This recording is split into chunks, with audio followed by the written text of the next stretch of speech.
right, everybody. Welcome back to the FCA Locker Room, the show where we explore how faith and sports come together to transform lives on and off the field. I'm one of your hosts, Vincenzo Pepe, and today we're joined by David Angeron, author, certified sports psychology coach, and co-founder of John Melvin University. David spent decades helping athletes perform at their highest level, but most importantly, he's passionate about helping them discover their true identity in Christ. And you're going to hear all about that and just the different avenues that he's taken in his life and kind of what the things that he's got going on today. But yeah, today we're going to be talking about the intersection of sports psychology, faith, leadership, and what it truly means to build champions from the inside out. So, David, welcome to the locker room. Thanks for having me. I appreciate the time and welcoming me to this podcast. Yeah, absolutely. And so we usually start all of our guests with just an icebreaker question. Usually has absolutely nothing to do with what we're going to be talking about, but it tends to be the one that stumps people the most. So we'll see how you do on this one. But if you had to choose one food for the rest of your life, you can prepare it in different ways, but just one food for the rest of your life, what would you be going with? I'm a steak guy. I love steak and potatoes, but I'd have to go with the red meat and the protein. Yeah, I'm with you there. So sometimes people say like pasta, and I'm like, man, I don't know if I could do pasta for the rest. Like, I love pasta. I'm Italian. Like, we do it all the time, but I don't know if I could do it every single day for the rest of my life.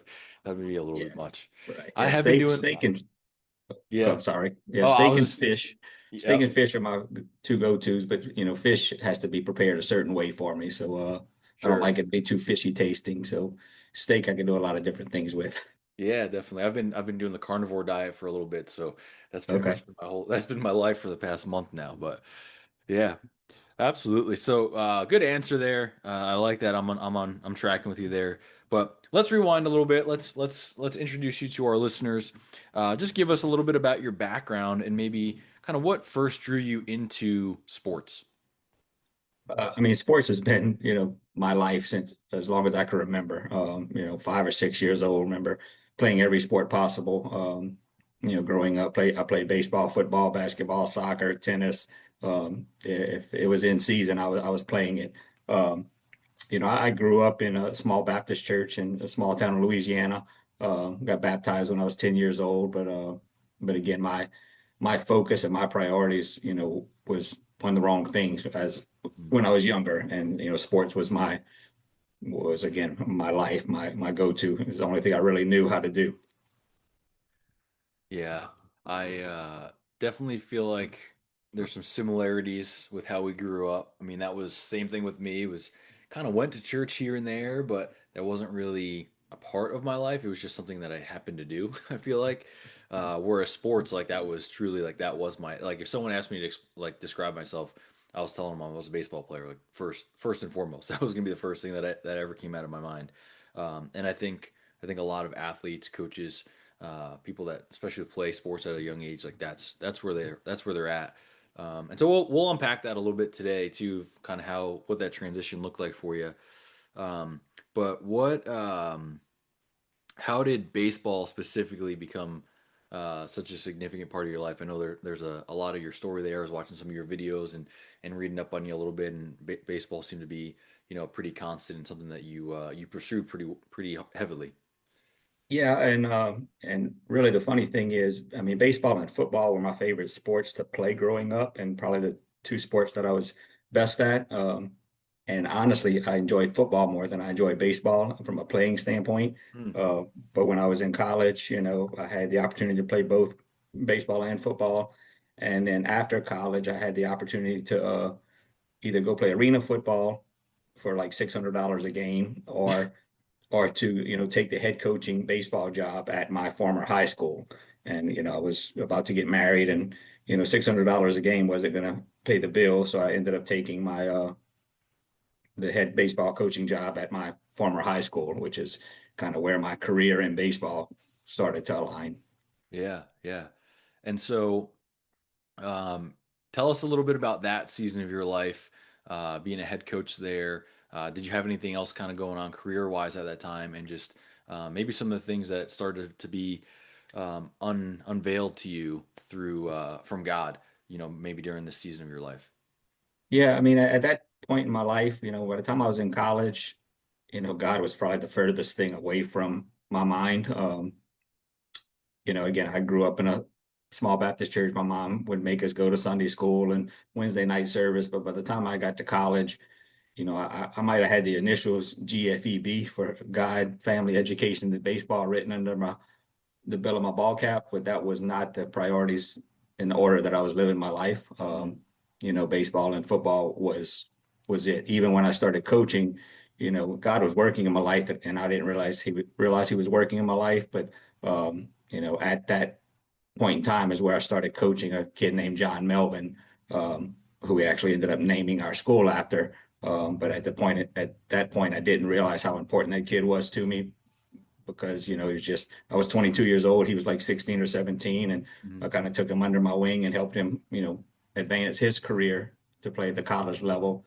And then I went on to coach professional baseball, and it was probably not till I was about 34 years old that I actually woke up and realized that I needed a relationship with Christ. I was living a life of materialistic pursuit and just different priorities. And it took a hard fall to open my eyes to realize that I needed to focus on a relationship with Christ.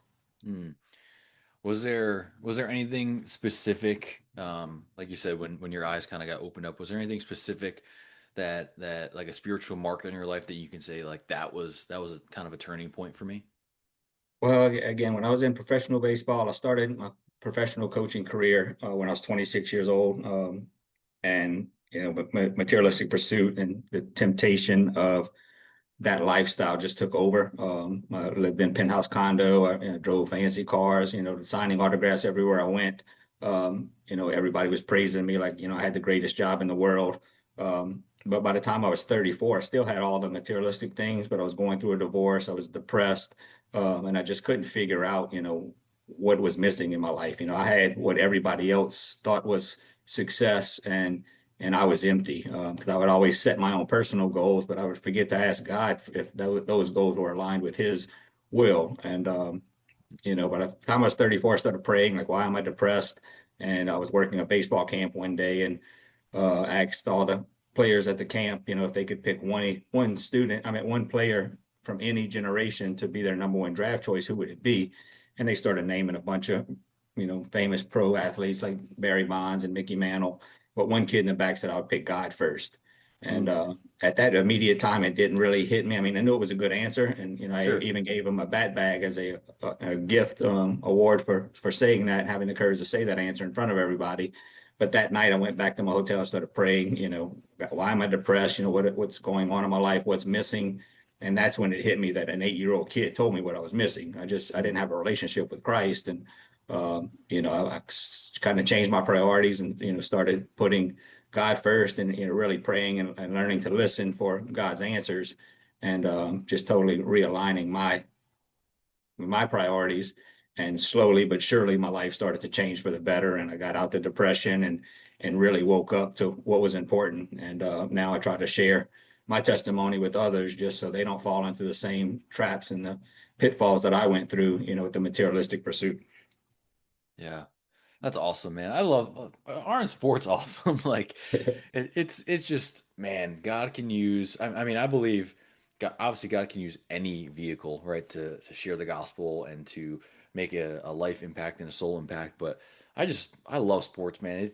I can't think. I personally can't think of a better vehicle to reach more people and get connected with more people than sports. I mean, that's why I do what I do with FCA, and that's why you do what you do, and all the things, all that. But it's also really neat to me how this was an athlete that impacted a coach in your story, right? And so often we're always thinking that it's the adults, that it's the coaches that are going to have the impact on the athlete. And actually for a while, FCA was really like our motto was really to and through the coach. We just felt like, hey, it was going to be the coach that was going to be making the impact.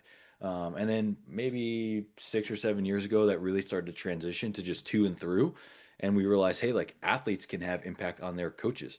Right. We have stories, up here in New York where some of my athletes that we've had at huddles and things like that have started to just mention things to their coaches. One baseball player in particular asked his coach if he could start praying with the team before games, and the coach allowed it. And just kind of realized that there was something different about those kids that were participating in that prayer huddle, and then he started joining them in there. And next thing you know the coach is asking the parents if he could start going to church with them. So that's an awesome thing.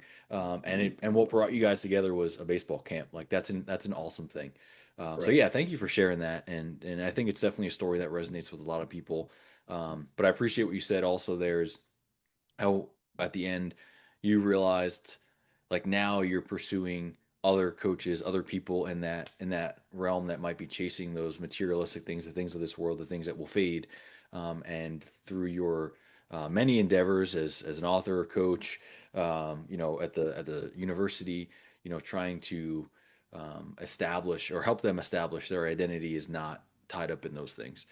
So we're going to dive into that piece of it a little bit more now. So let's dive into the sports psychology of things. So I have my background in sports psychology.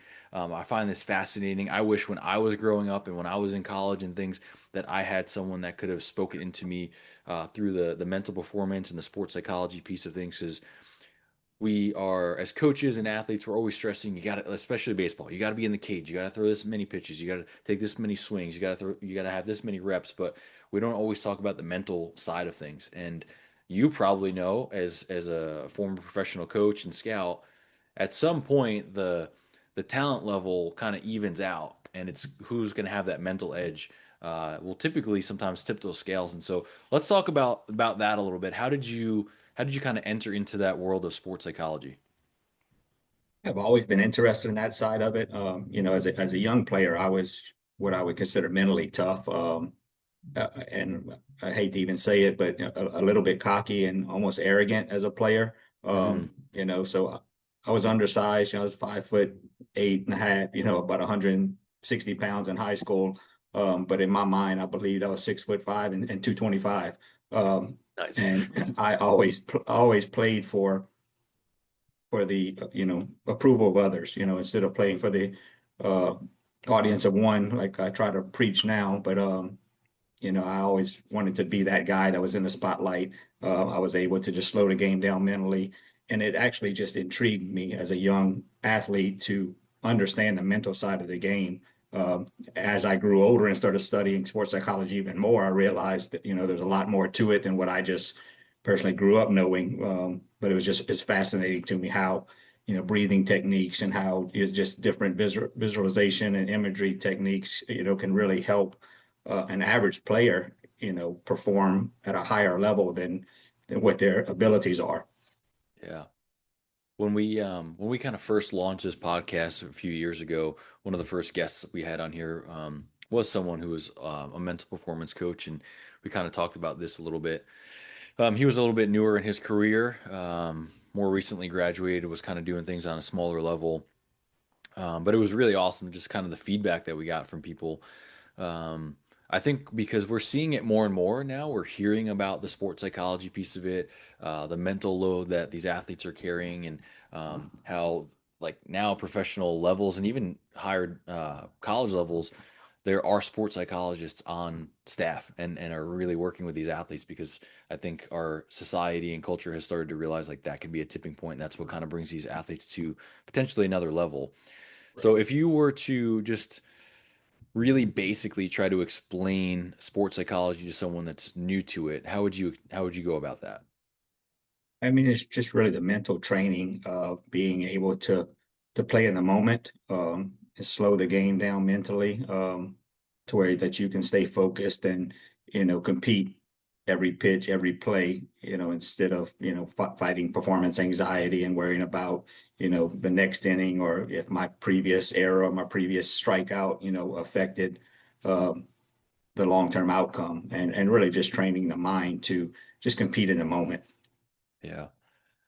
Um, what would you say maybe one or two, maybe just one, like one of the biggest mental barriers that you see athletes face today, or that there's something that you see a lot of people struggle with mentally on the field? I think really it's trying too hard to impress others. We see that at the college level for sure. Once these kids get to college and they're surrounded by other players of their same ability or even higher ability, they start to press and they start to try to overperform to impress the coaches and other players around them instead of just, competing each play, each pitch. It's really being able to separate that side of the game and just, making sure that you don't worry about the pressure of the performance anxiety and trying to do too much instead of just doing what you can control. Mm, that's good. That's good.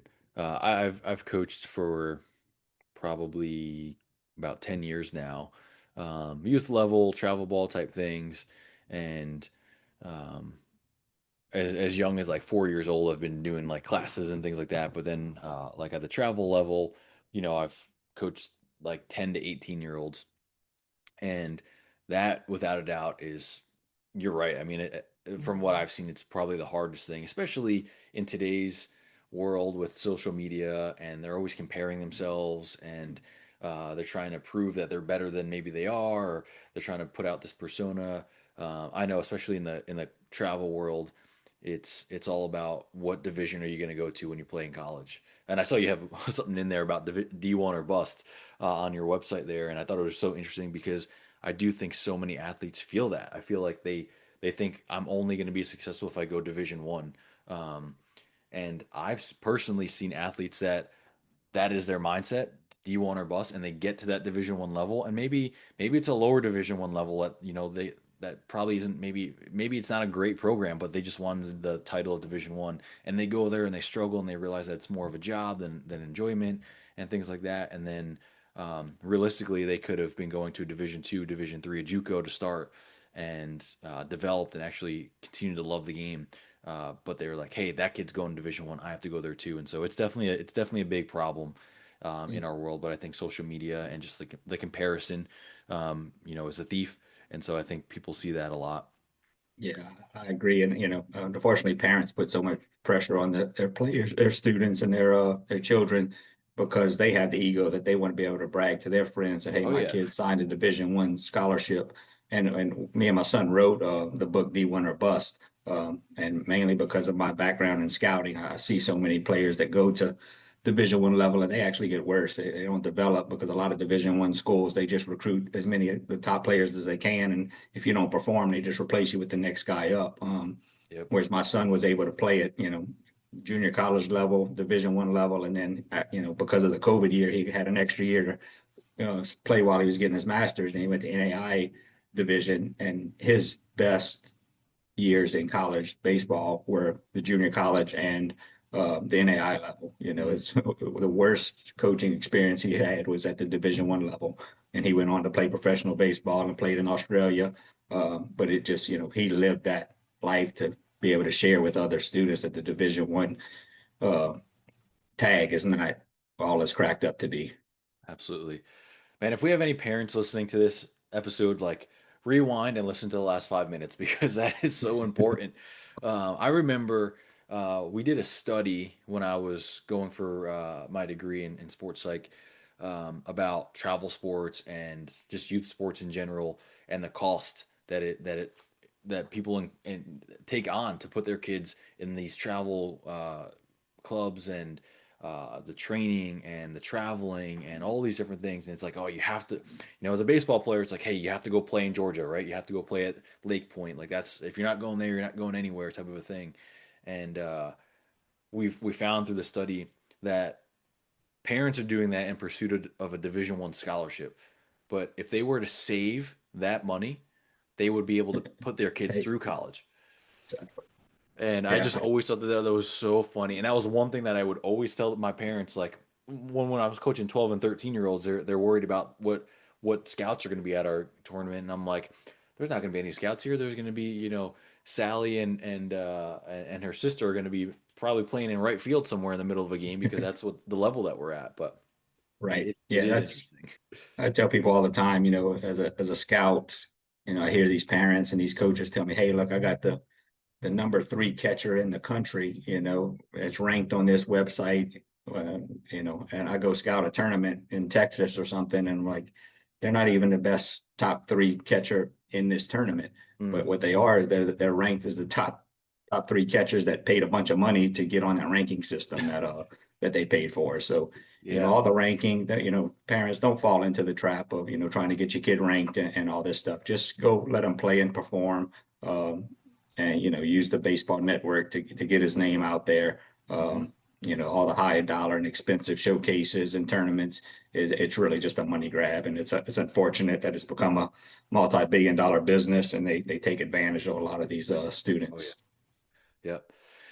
Well, you and I could probably talk about this for the next 45 minutes. So I'm going to move us on because it is something I feel strongly about, and I could tell you have a lot to say about it too. But on that note of the mental training piece of it, and obviously just growing up and what we think as and what we think of ourselves as an elite athlete. You have a book called The Mental Training Guide for Elite Athletes.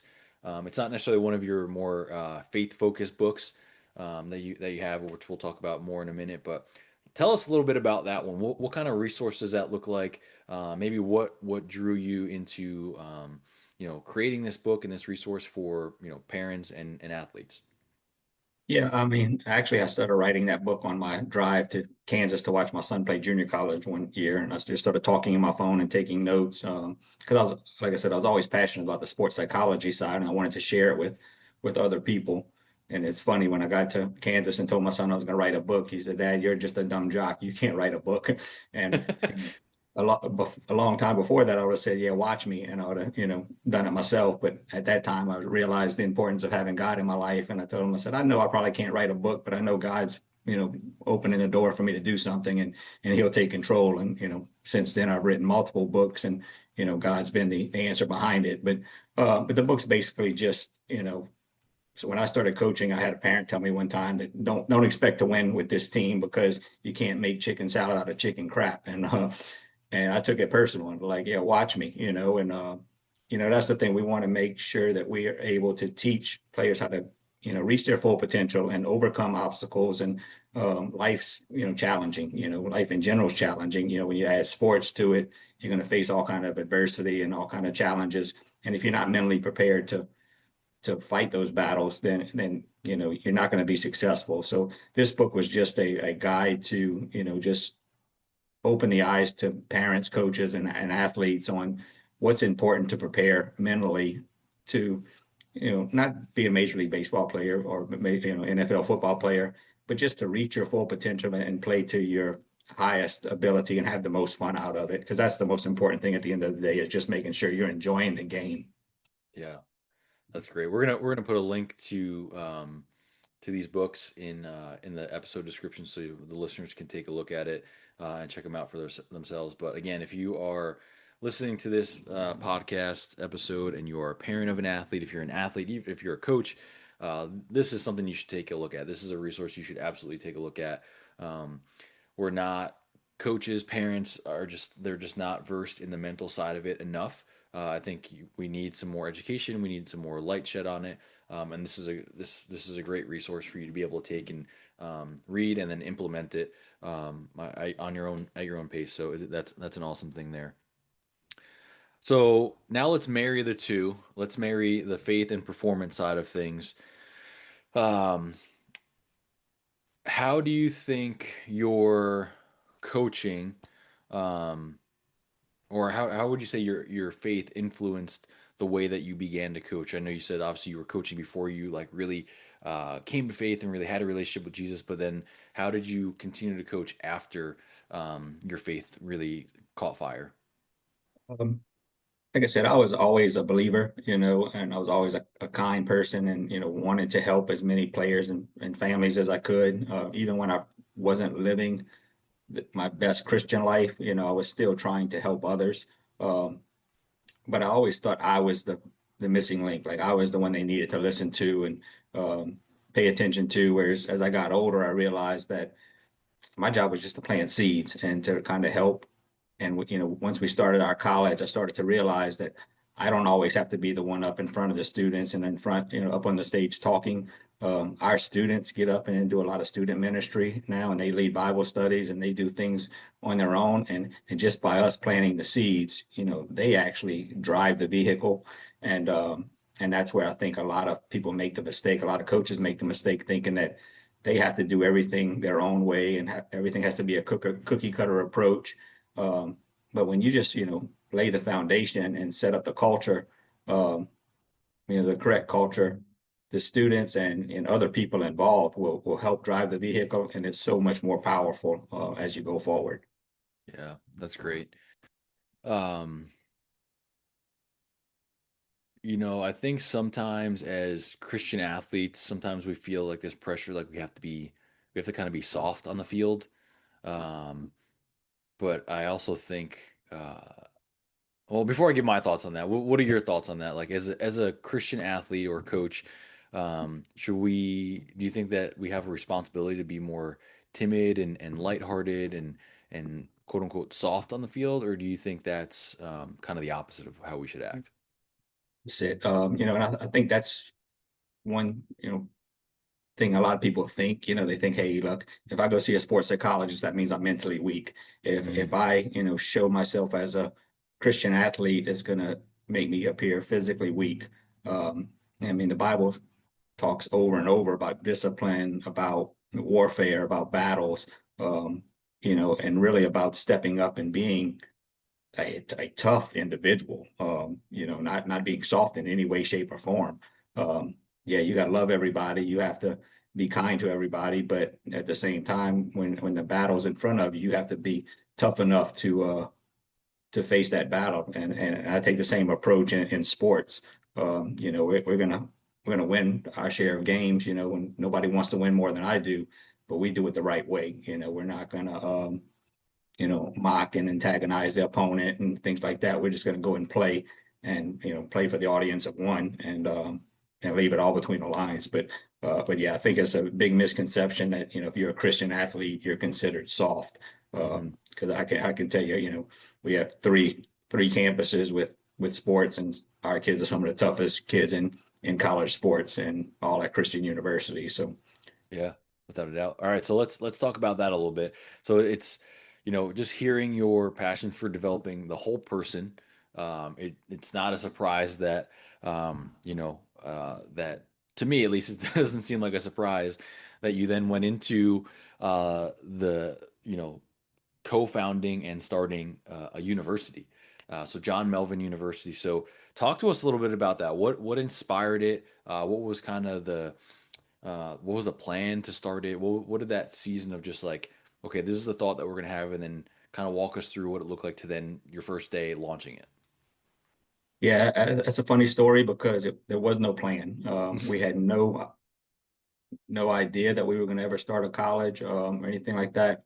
Just during the COVID pandemic, we had, two kids in college and one that was a senior in high school, and they were just getting pushed away from religion, political agendas forced on them. Both of my kids were at Division I regionally accredited universities, and they were not getting a quality education. So me and my wife were like, you know what? I feel like God's telling us we need to do something, and we had no clue what we were doing. Still to this day, we're 4 years in, and we still learn every day how to operate a college. But God just put it on our heart to do something, so we hired a law firm and a consulting group, and ended up starting 6 months later. It wasn't something that we had planned for 5 or 6 years like most colleges. Yeah, We took the thought and the calling and put it in play. And like I said, in 6 months we had the first campus open. that's awesome. So what is the mission vision of John Melvin? Again, our mission is to provide a high quality Christian education and prepare the students for a career and for life in general, to make a positive impact in society. We use our network in sports, and our degree programs are based off of what we're good at, is business, sports science, and religious studies. We're going to stay in those lanes because that's where we can help students advance in their careers. It does me no good to offer an engineering degree because we don't have those connections. We want to make sure that when our students graduate, that they, leave being a quality employee, a quality, husband or wife, or, father or mother, and really just make a positive impact on society when they leave. Yeah, that's great. And yeah, I mean, you can tell just by looking at the website, you can tell it's littered with sports all around it. There's pictures, there's phrasing about it. You know, there's a obviously there's a gear, like you have the degrees towards it. So what was that like? Like, did you was that a strategic thing for you guys to say like, hey, we're really gonna dive in and really dig into the sports side of what the university can offer, or did that kind of just like maybe naturally happen as you were getting students? I mean, it was kind of the plan just because the consultant told us we needed 50 students to break even our first year. Hmm. And, with me being, my background in professional baseball scouting and watching the NIL stuff take over and the transfer portal stuff take over, high school students really lost opportunities. There was no more recruiting for high school students with the transfer portal. So I knew we could get 50 students, like that. That was the easy part of it. So we actually started our first year with 89 students. Great. And then we grew to 164 in year two. And, now we have 3 campuses across the Southeast and, hoping to have more here in the near future. But that was kind of the plan, was just to use sports as the vehicle to provide opportunities and use our network to get some quality students and really help them advance, if they want to advance in their playing career past college. We're loaded with professional scouts and Hmm. former major league players that have connections that can help them advance to play either independent ball or internationally, or some of them even get drafted. So we just use our network to try to help advance as many people as we can, and just sports was just our way to open the doors for those opportunities. Yeah. And what sports do you guys currently offer? We offer baseball, basketball, soccer, volleyball, softball, and we're adding golf this year. Nice. And since 2022, I believe it was, right, when you guys first founded, how has the university, whether it's all the campuses, just like in general, maybe a specific campus if you want to point one out, but how has it kind of grown and developed, and just has it changed a lot? Or because like you said, it's obviously a learning curve for you guys, not having thought that this was going to be what your plan was, but how has the university itself just kind of grown and developed, and how have you guys kind of navigated some of those things? I mean, the biggest thing for us is going through the accreditation process. We decided to go through with tracks, which is, there's only two Christian-based accreditation bodies that are recognized by the Department of Education. Yeah, a lot of the challenges, people think that you just open a college and it's automatically accredited. Mm, You can't even start the application process without being in existence for 3 years. And then there's a lot of requirements that, goes through. So that's been our biggest, learning curve, is just learning all the requirements there. And, we don't have mega $1 million backers. I mean, it was just me and my wife that started this. So, it's been, constantly growing and, getting bigger. And that's why we opened other campuses, because there was just so many students that needed a place to play, and we couldn't have 300 baseball players at one campus. So we were able mm, to separate them into 3 different universities. And like all of our baseball programs have about 75 players. So we do a JV program and a varsity program. Our JV program, plays a full junior college type schedule, and gets to develop, instead of going to a school where they're going to sit the bench and just shag fly balls and mm. red shirt or whatever. Everybody, plays and develops and gets better here. That's awesome. So, given what you know and your background in scouting and at high levels of competing, but then also now stepping into this role, into this new season of life, kind of running the college or and founding it and developing it. If you could redesign college athletics in any way, what's one thing, or maybe you have a few things that you'd like to see changed? I mean, I would like to see a lot of it go back to the old ways, and bring it back to amateur sports. I watched professional sports get damaged by free agency and all this stuff. There's no loyalty to programs anymore, with, one player signing and playing their career, with the same team. And now you see all these students jumping from one campus to the next, one university to the next. And by the time they graduate, they got to graduate with an interdisciplinary or general studies degree, because they lose so many credit hours in their main degree programs just by transferring schools. Um, so I think there is some strides to try to go back to that part of it, but I don't think it'll ever get back to the way it originally was. Sure. But the NIL stuff and the transfer portal has, in my opinion, just being in the grind of it every day, it's damaged college sports in a big way. And, hopefully we can help turn the corner and get it back on track. Sure. And yeah, I mean, I love once I learned about JMU, I loved it. I loved hearing like kind of what the mission was. That you're looking to build leaders, not just students. It's not just about what goes on in the classroom, but what goes on, what do they do after that, and things like that. And I think a lot of that ties into identity, right? Like just because you're an athlete or you're a student, you're a coach, whatever it means, you probably put God has placed you in that for a reason. And you have a book, another one of your books called The Kingdom Sports Movement, Building Athletes, Teams, and Institutions that Multiply God's Kingdom. Why don't you, I would love if you could kind of share with our listeners a little bit about that book and the vision behind it all. Yeah, again, that's, using sports as a vehicle to multiply God's kingdom. I mean, it's just building championship culture in, whether it's in sporting events or workplace or the house. Um, we just want to set good examples and let people understand that, there's so many more important things to focus on than the worldly things that we're faced with social media and the news and all this stuff. One of the analogies I use quite often, if you're in the sports psychology world, you probably heard it before too, but I use the analogy, be the bird and don't worry about what everybody else thinks about you. Um, for the example, like I wake up in the morning at 5 o'clock in the morning and I hear a bird singing outside. It aggravates me because I want to sleep longer. And I'm like, the bird's annoying, it needs to shut up. The bird keeps singing because it's the bird is going to do what it wants to do. It doesn't care that I'm criticizing it.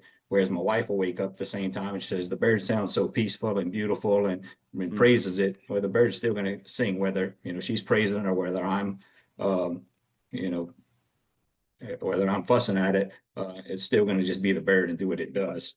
And I think the people need to realize that they can live their life like that and really focus on just being themselves. Don't worry about the worldly things. Set a good culture to just be a good person, love everybody. Don't slander, don't judge, don't do all the things that you see all over social media and hear people talk about. It's a shame the negative world we live in. We just try to set a stage and a standard to be more positive and do quality things to help others. yeah, that's great. Again, just an awesome resource and book for you guys, our listeners, to check out. Again, the link to that book and his others and David's others will be in the description for you guys to check out. So let's land here with I got two more questions for you.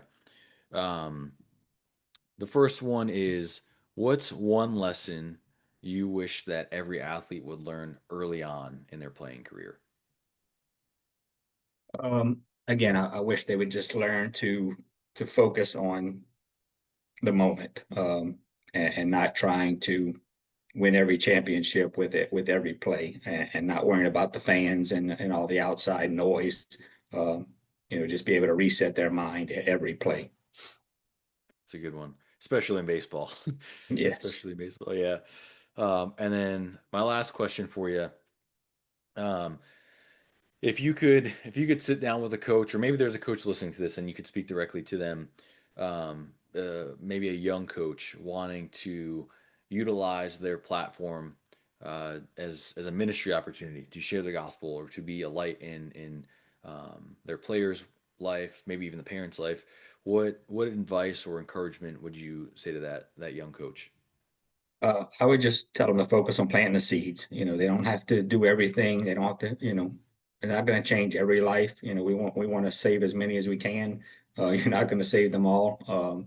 Just plant the seeds. Don't try to overdo it and don't let your ego set in to where you think you are the important piece. That's one thing that I kind of struggled with early on in my career where I thought, everything was about me. My identity was who I was as a major league scout, a minor league coach, college athlete. Um, Now all the things that, I do, author and founder, that's just hobbies and that's just things I'm passionate about. That's not who I am. So that's the main thing is just make sure they separate, who they are and what their mission is and don't let the ego set in.